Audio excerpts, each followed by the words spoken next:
یا ایھا الذین آمنوا قوا انفسکم واہلکم نارا۔ اللہ تعالیٰ نے ارشاد فرمایا ہے لوگو، اے ایمان والو، اے ایمان والو، اے ایمان والو، یا ایھا الذین آمنوا قوا انفسکم واہلکم نارا، اے ایمان والو خود بھی جہنم کی آگ سے بچو اور اپنے گھر والوں کو بھی بچاؤ، اپنے گھر والوں کو بھی بچاؤ۔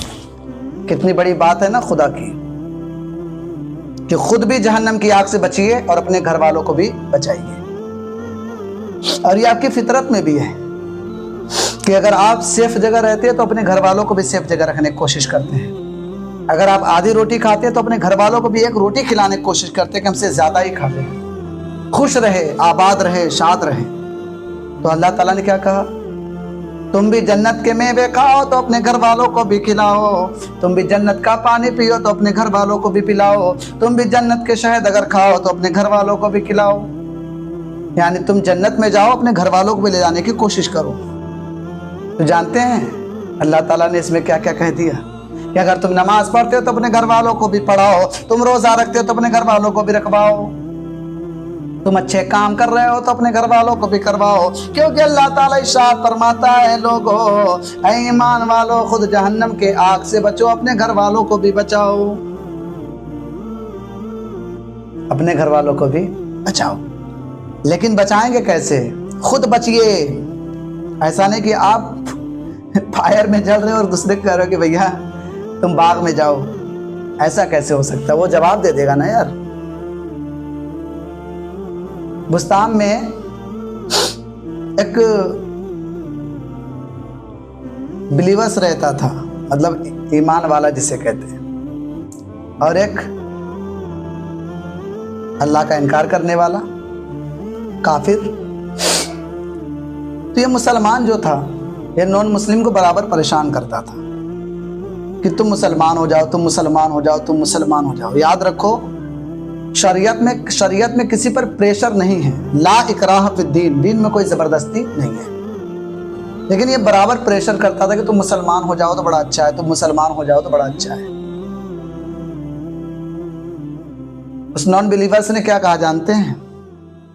نان مسلم نے، غیر مسلم نے کیا کہا کہ بھائی میں کیسے مسلمان ہو جاؤں، تیرا کردار تو مجھ سے خراب ہے، تو چوریاں کرتا ہے، تو بدمعاشیاں کرتا ہے، تو سود لیتا ہے، تو حرامی پن کرتا ہے، تو اس سے اچھا تو میں ہوں، تجھ کو دیکھ کر میں مسلمان ہونے کی سوچ بھی نہیں سکتا۔ اگر مجھے مسلمان بننا ہے تو میں ایسے لوگ کو دیکھوں گا جو اسلام کو صحیح طریقے سے فالو کر رہے ہوں۔ تو اپنا کردار اگر اچھا رکھیں گے نا تو انشاءاللہ سردار بھی اچھے ہوں گے۔ آپ سمجھ میں آ رہی بات؟ رسول کریم صلی اللہ علیہ وسلم نے ارشاد فرمایا، اے لوگو الصلاۃ قرۃ عینی، نماز میری آنکھوں کی ٹھنڈک ہے، الصلاۃ عماد الدین، نماز دین کا ستون ہے، الصلاۃ معراج المومنین، نماز مومن کی معراج ہے۔ جیسے کہ مجھے معراج ہوا، میں اللہ تعالیٰ کے یہاں گیا، اللہ تعالیٰ سے ملاقات ہوئی، اللہ تعالیٰ نے میری معراج فرما دی، پھر اللہ تعالیٰ نے مجھے نمازوں کو تحفہ دے کر بھیجا تاکہ میری امتیوں کی بھی معراج ہو جائے۔ تمہیں اپنی معراج کرنا ہے تو نماز پڑھو۔ الصلاۃ معراج المؤمنین، نماز مومنوں کی معراج ہے، نماز مومنوں کی معراج ہے۔ تو مومن اگر نماز پڑھے نا تو اس کی معراج برابر ہوتی رہے گی، معراج عروج پر جاتا رہے گا۔ اللہ کے رسول سرکار تو عالم صلی اللہ علیہ وسلم کے پاس ایک عورت آئی اور آ کر کہنے لگی، حضور تاجدار مدینہ صلی اللہ علیہ وسلم، میرا بچہ میٹھا بہت کھاتا ہے۔ حضور تاجدار مدینہ صلی اللہ علیہ وسلم نے کہا، اب کیا کروں، میں بھی تو میٹھا کھاتا ہوں۔ یحب الحلوہ والعسل، ہمارے نبی کو میٹھا بہت پسند تھا۔ آپ نے کہا کچھ دن بعد آنا۔ کچھ دن بعد وہ عورت آئی تو نبی کریم صلی اللہ علیہ وسلم نے اس کے پیارے بیٹے کو پیار سے سہلا کر محبت فرما کر کہا، بیٹے میٹھا کم کھایا کرو۔ تو عورت بولی، حضور یہی بات آپ پہلے بھی کہہ سکتے تھے، اتنے دن بعد کیوں؟ تو نبی کریم صلی اللہ علیہ وسلم نے کہا، سنو سنو، پہلے میں بھی بہت زیادہ میٹھا کھاتا تھا تو میں نے کنٹرول کیا، کنٹرول کرنے کے بعد اسے کہا ہوں، یعنی پہلے خود عمل کراؤں پھر اسے کہا ہوں۔ تو جب آپ عمل کریں گے اور وہ بات کہیں گے تو وہ بات میں اثر پیدا ہوتی ہے. جس بات کو مؤثر بنانا ہے، اثردار بنانا ہے، اس کو پہلے خود پر یوز کرو، پھر دوسرے کو کہو. انشاءاللہ العزیز اس میں طاقت آ جائے گی، اس میں قوت آئے گی. کوئی شخص نمازی نہ ہو، نماز پڑھنے کے لیے بولے، عمل کرو گے. کوئی شخص دھندا نہ کیا ہو، دھندا کرنے کے لیے بولے، عمل کرو گے. اس لیے اللہ تعالیٰ نے فرمایا اطیعوا اللہ واطیعوا الرسول واولی الامر منکم. اللہ کی بات مانو، رسول اللہ کی بات مانو، تم میں جو سب سے بڑے ہوں، جو تجربے کار ہوں. کیونکہ حضرت علی رضی اللہ تعالیٰ نے فرمایا تجربہ ایک ایسی چیز ہے کہ آپ کو عروج پر لاتی ہے. جیسے ہماری ماں ہے، ہمارے والد ہیں، ہمارے بڑے بھائی لوگ ہیں، ان کے پاس تجربے ہوتے ہیں، زندگی کا ایکسپریشن ہوتا ہے، تو وہ جو بتاتے ہیں اس پر عمل کرنے میں فائدہ ہے. اور اگر ان کی بات بھی نہ مانیں، کیونکہ انہوں نے تجربہ کیا ہے نا، مجرب آدمی کی بات نہیں مانیں گے تو خسارے میں جائیں گے. تو مجرب آدمی کی بات مانیں. جیسے ایک مجرب آدمی کہتا ہے کہ اچھا اچھا کھانا کھاؤ گے تو بیمار کم پڑو گے، لیکن نہیں، پیسے ہونے کے باوجود بھی خوراکی بالکل خراب ہے. اپنی خوراکی ٹائٹ رکھو گے، اچھی زندگی بسر ہوگی، دبا کم کرنا پڑے گا.